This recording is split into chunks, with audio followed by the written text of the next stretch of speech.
Okay, so in this series of lessons for Lecture 6, we're going to be talking about doing some proofs.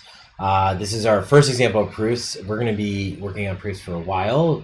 Here we'll just kind of introduce first what is a proof, kind of generally, and some definitions that we'll use to do more proofs later, and just kind of get in the habit of like, how do we know if a statement is true or false? So let's go ahead and get started on that. Okay, so let's start. Come on, screen. What is a proof? All right, so a proof is a series of steps, like in a logical deduction, that allows us to establish the truthfulness of a statement. And I'm going to come back to this a couple of times, but like the real thing you should think about is in proofs is that it's a lot like programming.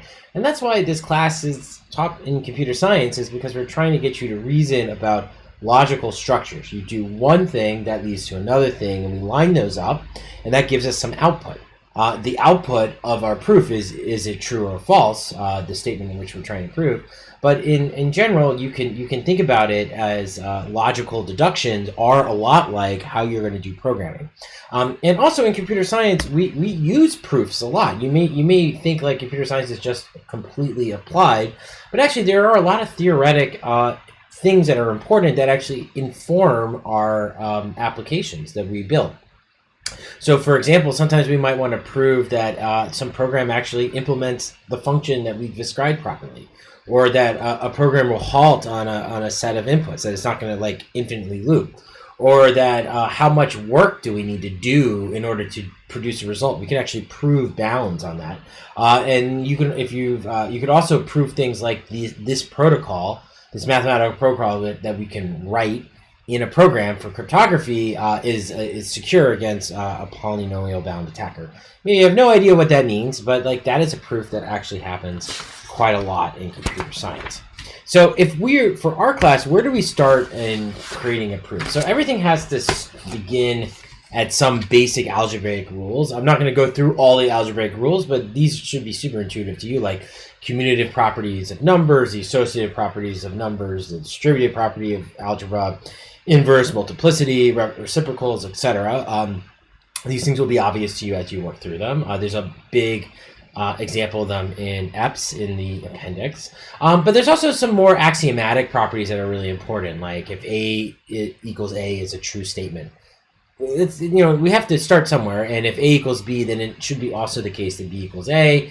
And then we have transitive equality, that if A equals B and B equals C, A equals C. So these equalities are important for us.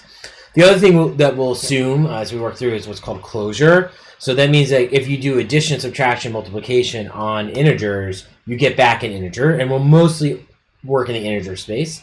However, quotients of integers, like dividing 3 divided by 2, those may not be integers. Those are rationals, and dividing by 0 produces something that isn't even a number. So that's kind of where we're going to start.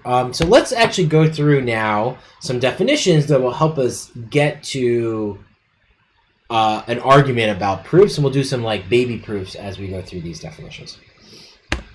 So the first definition that will show up a lot is the notion of even and odd. So we define a number as even, like if and only if it's equal to twice some number. So another way to say that is n is even if there exists, right, some k such that 2k equals n. And this, you should also think about is even is like an operation. You can even write this as predicate n, where a predicate n tests if something is even. It goes this way. You have to exist a k. Now, this is an if and only if condition. We're saying that this is true. This is definitionally true, right? This is the definition of evenness. We don't have to prove this, but because it's an if and only if condition, what's really nice is that whenever we see something that exists like of this form 2kn, we can immediately replace it with the fact that it's even. If we say something is even, we can always replace it with the fact that it's equal to 2kn. In the same way, we could also say like n is odd. N is odd is definitionally if and only if there exists some k such that 2k plus 1 equals n. And again, this if and only if condition is really helpful because if somewhere in our proof or in our reasoning we get to a point where we say, well, n must be odd, right? N is odd. Then we can replace this with the fact that it equals 2k plus 1. And if you have something of the form 2k plus 1, you can then claim, going back the other way, n is odd. Now, that's the advantage of defining these things as if and only if conditions. We can actually go both ways, and that's kind of what this arrow really says. You can actually go both ways in this statement, which is a pretty useful thing. And remember, this is a definition. I'm not proving to you that this is odd or even. This is a way that we can then prove something is odd or even because both of these things relate directly to each other. Okay, so I just kind of went through this, but let's write this out again. So if we know an integer is even, then we can deduce that it has to have this form. And if we know something has this form, we can then this form we can then deduce that it's even. That's what's going on this slide. Now, okay, so how would we use these definitions to like prove some statement? Let's say we want to prove the statement 0 is even. How do we prove this statement? So the question is this true or false? And we want to say prove that it's even. Well, to prove that it's even, we have to show that there exists some k such that 0 equals 2 to the k, and that k is 0. So when k equals 0, 2k equals 0. So this statement is true. Why don't you take a moment to try and do negative 19 and 202. I'll play the hold music for a second, and then we'll come right on back.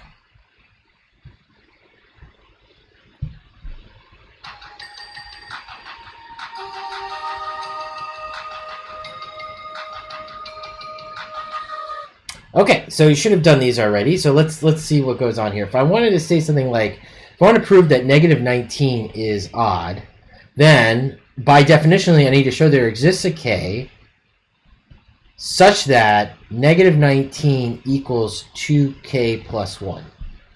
And that k, you can kind of deduce directly, it's going to be 10, but we could actually do some math. We have to show that negative 20 equals 2k, thus k will equal negative 10. And so if k is negative 10 and negative 10 is an element of z, everything is being done in the integer set, then k is my example, and thus 19 is odd. And we can do the same thing for 202. To show that 202 is even, we have to show there exists some k such that 202 equals 2 times k, and that k is 101. And that's how we show, essentially, these are little baby proofs that we're showing that this statement 202 is even is true definitionally based on the fact that if the left side is true, because these are biconditionals, right? This left side is true, then it must be the case that this right side is true. So if you just to kind of round this all out based on our prepositional logic, if you remember, the truth table for biconditionals is the following.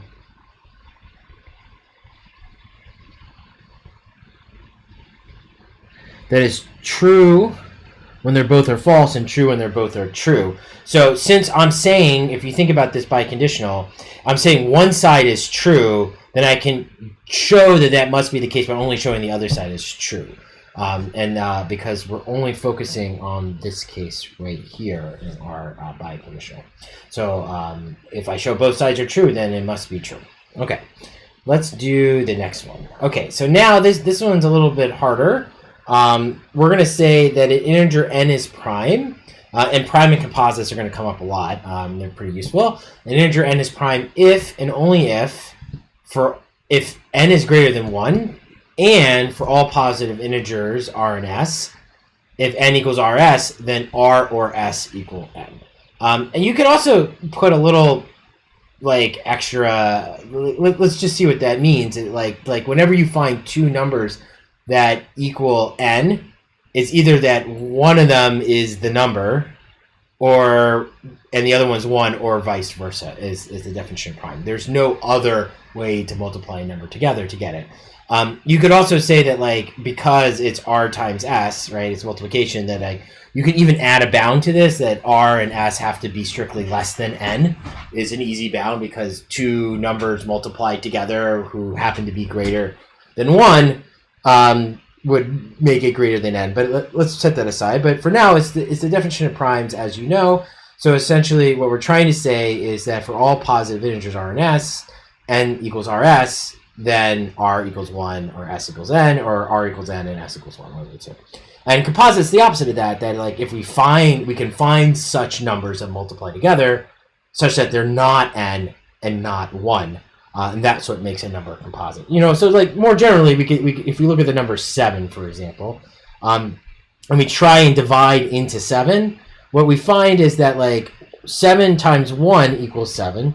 But if we try and do 2 times x equals 7, we land at 2 equals 7 divided by, we find that x has to equal something like x equals 7 divided by 2. And this is not necessarily closed. In fact, this is a fraction. This is 3.5, and that is not an element of the integers. And we're only working in the integers right now. And you do this for every one of these, 4, 5, 6, and you get to 7, and finally you find another example where x equals 1 here. But after that, you kind of run out of space. So that shows that it's prime. It's like a very exhaustive process. But composite, we only have to find one example. So if I wanted to show you that 12 is composite, I only have to find one example because 3 times 4 equals 12, and 3 does not equal 12, and 3 does not equal 1. Thus, it must be the case that it's composite. So I have some more examples. In fact, I may have done some of these examples. I already did 12. But let's see if we can go through and show the rest of these is not prime. So 1 is not prime because definitionally a prime number has to be greater than 1. So that one's easy. 12 is composite. We can show that by example. I already did that. So 12 equals 3 times 4. If 12 equals 3 times 4, then my example RS, 3 is equal to R, 4 is equal to S, and thus it's composite. If we wanted to show something, a number like 729 is composite, well, I know based on rules of math that if you add up the digits of a number and that number is divisible by 3, then that whole number is divisible by 3. I think, let's see here, that should be 243. Yeah, 243. So 3 times 243 equals 729. Okay, great. And how would I show that 17 is prime? So this is harder, right? So I have to show that it's true for all n, right?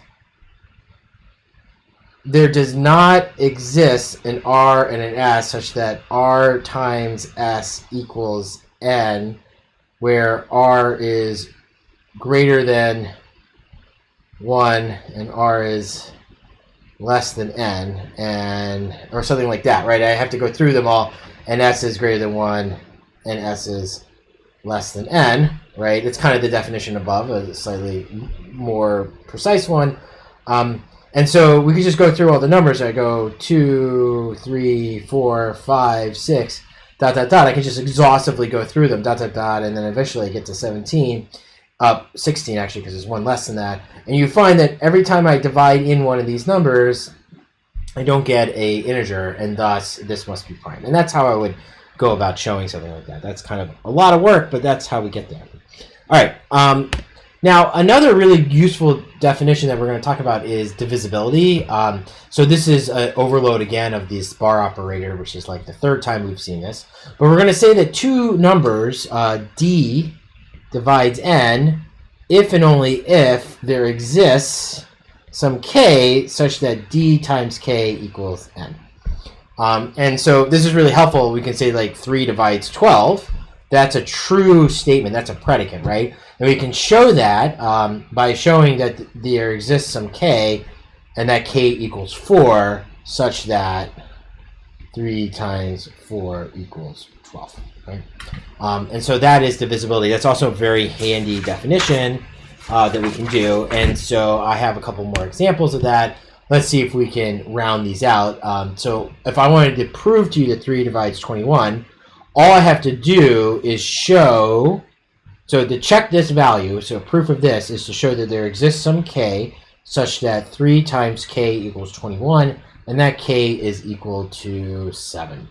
All right, same if I want to say 9 divides 108, I have to show there exists some k such that 9 times k equals 108, and that number is 11, 12, so k equals 12. Yeah. And lastly, if I want to show that 6 is a factor of 54, I have to show that 6 divides 54, and to do that, I have to provide some k such that 6 times k equals 54, and that k is equal to 9. And thus 6 is a factor of 54. So those are like very baby proofs just based on the definitions. We're gonna stop here, and then we're gonna try and formalize a little bit more about the kinds of proofs that we're gonna do in the next unit. All right, thank you.